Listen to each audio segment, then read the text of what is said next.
2 hari kemudian, ada pernikahan di desa Kana, di wilayah Galilea, dan ibu Yesus ada di sana.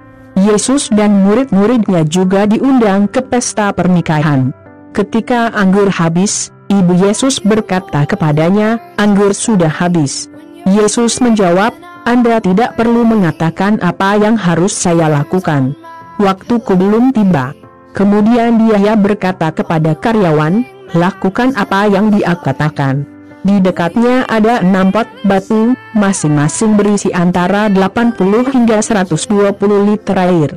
Orang-orang Yahudi menggunakan air yang mereka simpan di dalam pot-pot ini untuk upacara pemurnian mereka. Yesus berkata kepada para pelayan, "Isi panci ini dengan air." Dan mereka mengisinya sampai ke mulut. Kemudian Yesus berkata, "Sekarang ambil air dari periuk ini dan bawa ke pemimpin partai." Dan mereka mengambilnya. Kemudian pemimpin partai mencicipi airnya, dan air itu berubah menjadi anggur. Dia tidak tahu dari mana anggur itu berasal, tetapi para karyawan tahu.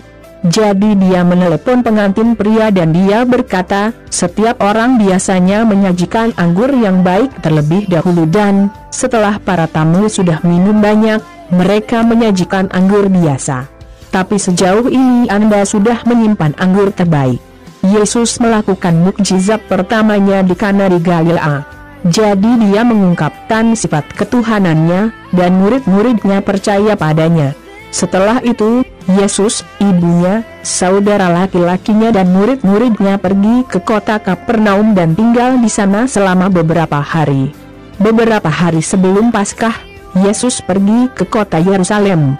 Di halaman kuil dia menemukan orang-orang menjual lembu, domba dan merpati, dan dia juga melihat orang-orang yang duduk di meja mereka, menukar uang untuk orang-orang. Jadi dia membuat cambuk dari tali dan mengusir semua orang itu dan juga domba dan lembu.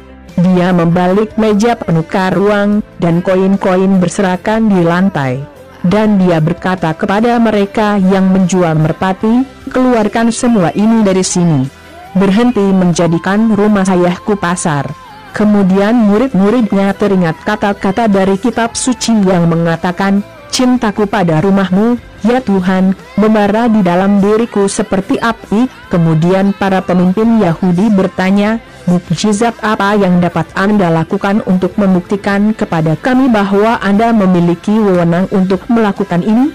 Yesus menjawab, "Runtuhkan bait suci ini, dan saya akan membangunnya lagi dalam 3 hari."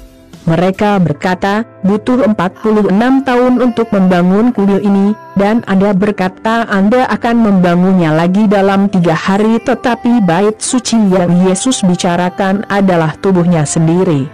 Ketika Yesus dibangkitkan, murid-muridnya ingat bahwa dia telah mengatakan itu dan kemudian mereka percaya pada kitab suci dan perkataannya.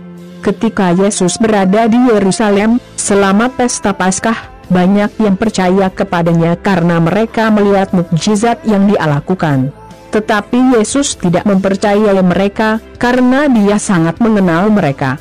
Dan tidak ada yang perlu berbicara dengannya tentang siapapun, karena dia tahu apa yang dipikirkan setiap orang. Yohanes 2:1-25